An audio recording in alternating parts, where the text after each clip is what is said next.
Hey, how's it going, guys? This is Eli, the real estate guy, and this is a introduction to Propstream video. All right, now Propstream is a great tool. You're able to create several different types of lists when it comes to finding potentially motivated sellers, and it's just overall a great tool because there's so many things to cover in Propstream. I'm going to have a series of videos that show different aspects of Propstream.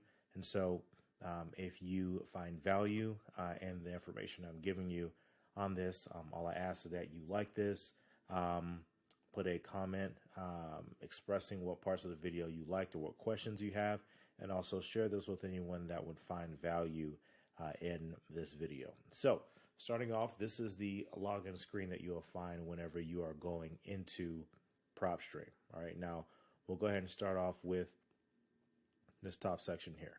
Now this top section will have whatever photo you upload, and it will have your name here in this section.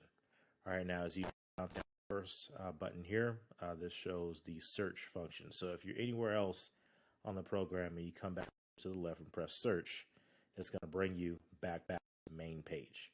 All right, now under here is where you have the My Properties. Now as you create lists, and I'll show you how to create a list, this your list will appear. And as you can see, there's lists that were uploaded into this program. And so I'll show you how to create a list on a later video, but this is just to show you if you're looking to find a particular list that you created and you want to wait until it loads and export it. You can export a Excel sheet and from there you can put that into any skip tracing software you'd like, so that you can find those telephone numbers and email addresses as well. Next, you'll go to with this list. I rarely use this function, but what you're is you can find the all contacts function here. And let's just say, for whatever reason, if you decided that you wanted to come in here and find a particular person that you're looking for, let's just say this person's name is Billy. Type in Billy here, and it shows all the Billies that are in this program. If for any reason you wanted to look at a person that you've already searched for, you'd be able to find them here. If you were to look for property address or mailing address, you can type those in there. You'll be able to utilize that as well. Now, Propstream does provide skip tracing. I do not use them. I use batch leads. I've used Propstream in the past when they were a little bit more expensive, but since then I've went on to other programs, and I haven't used them since they've been at this price point. But of course, you know, it's just a matter of choosing what makes the most sense for you. All right. Moving on. They also have campaigns, and also you can see I don't do any campaigns as well. So you can do postcards and other functions as well, as far as marketing. So this is a function to look into if you would like to do other marketing efforts within there. There's a help here. Questions about Propstream. You can enter it here and do several different searches in order to find answers to different questions that you all would have. Also, this settings section, this is where you'll put in your card information, and it'll have your business information. It's your main information, address, information, all that information. Of course, the reason why I'm not clicking on it is because it'll expose my card information and address. That's what the function is for. And lastly, the log out is to log out. All right. So let's go back to the search screen. All right, so now that you're on search, I will go ahead and talk about this top section as well. To make it easier, let's go ahead and a city. So we got Houston, Texas. All right, now from here, you'll see that it has this amount on the MLS, pre-foreclosure, auction, bank buyers, liens, vacant, and high equity. You can click on any of these tabs and it will filter out all of the other other properties except for that particular one. So if you want to look up all properties that are in a particular city that are bank owned, you click on that and it will show you a list of properties that are only bank owned. All right. And so from there, you can click on select all and you can add that to a folder. So I'll show you how to do that afterwards, but that's the beginning function of how you would do that. Right now, I can clear all here. Now, what you could also do, go putting in Houston, you can go to this filters tab. All right. Now with this filters tab, from there, you can filter out many different aspects. So you can choose if you want everyone that's within Houston that is living in a property that they own or not living there. So owner occupied, or no, or any. The occupancy status, you could put if you want it to be occupied or vacant or any. Also going into property characteristics, showing do you want it to be residential, commercial, office, agricultural, like whatever it is. There are several different classifications you can do. I mainly do residential. Also, you can go into property type, single family, condo, multifamily, and the list goes on. There are several different factors that you can use within that as well. Moving on, you can go into bedrooms, bathrooms, the size, the year that it was built, different features. I typically leave this alone because not every address is recorded. Every is not recorded accurately, so I don't always type, or select garage or whatever, because there may be a property with a garage, but for whatever reason, it doesn't show as having a garage. So I typically leave that alone. So if you're looking into the multi-units, you can type in how many units are the minimums or maximums, and then on MLS status. So when we're talking about failed listings, you can go into this section and type in failed, right?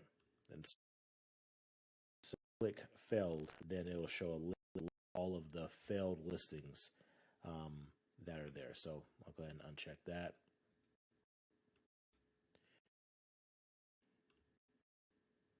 Now you go into pre-foreclosures, same situation. You can now. I would rather use pre-foreclosures from the county because that's where you'll get your most accurate information. But you would like to use some of this information. Granted, Propstream is not always up to date by the day. Sometimes it's slightly delayed, but it's still a great tool that you can utilize for that. Also, ownership info. That's someone that has owned the house. And I like to go into owner type and check individual. All right. Now, the reason why you want to do individual is because usually if someone has an LLC or if they're a corporation, they may technically be more of a savvy investor and they may want to hold on to their properties. But by filtering out LLCs and different corporations and just dealing with individuals, maybe someone that's like a mom and pop type of business, they may have several properties and they may want to get, liquidate them at some point. So I like to go individual. All right. Now closing that out. Here you can use other filters such as looking for properties that have liens, have an active bankruptcy, if they've been divorced, and here tax liens, HOA liens, mechanical liens. Like these are several different liens that you could look for as you're filtering that out. Also, if you're going into evaluation, I typically go in my area, I'd say somewhere around 300,000 is the highest I'll go on mine whenever I'm creating lists. Sometimes a little higher, sometimes a little lower, but I usually put in that maximum around there. And depending on the type of list that I'm doing, I may also put a minimum as well of like, say, $100,000. So that way you're not getting $1 million properties and $20,000 properties as well. So something to keep in mind with that. Also, you can type the estimated rent income. And these are some other aspects that you can do as well. So and then there's your mortgage info. So what I love about this is if you create a list and you're looking for, say, seniors or people that have owned a property but it's free and clear, you can go ahead and select this, include free and clear, and from there you'd be able to have a list of all properties that are completely paid off. So basics of that section. And also if you go into, let's go ahead and clear all, go back to Houston. So something I think is interesting is you go up here, you type in the city name, and you have many different filters. All right, so on the side, let's say you put no, you want it all to be vacant, and you want it to be residential,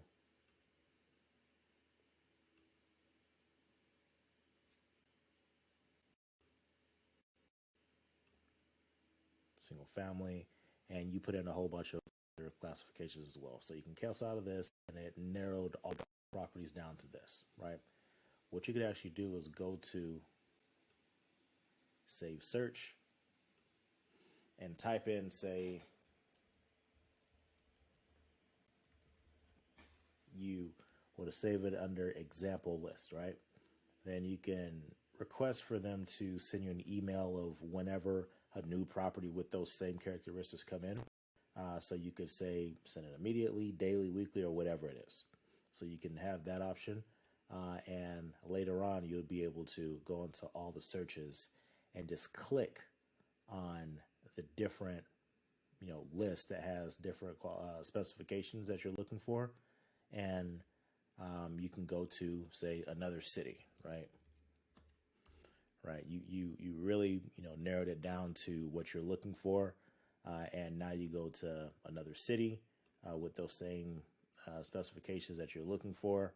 And now it pulls up the city with those new items. So those are pretty much the basics of what you're looking to do. And I'll go ahead and throw this in there as well.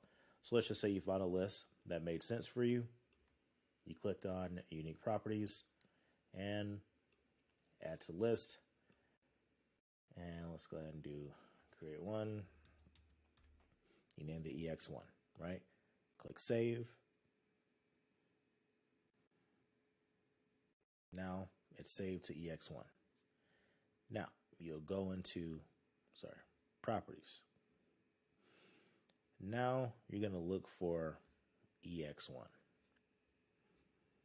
All right, because you're just starting off, your list will be a lot smaller, but boom, EX1, right? You check that to select all, then you select export, and now it's exporting it, right? You get 100,000. Now you can go to the exported property list, and it will, right? So that is how you generate a list, and those are the basics of what Propstream has to offer. And as I continue to make other videos, they will have a lot more detail in them as well. Again, if you found any value in this, go ahead and like this video, comment if you have any questions, and share this with someone that you feel will benefit from this information. Thanks.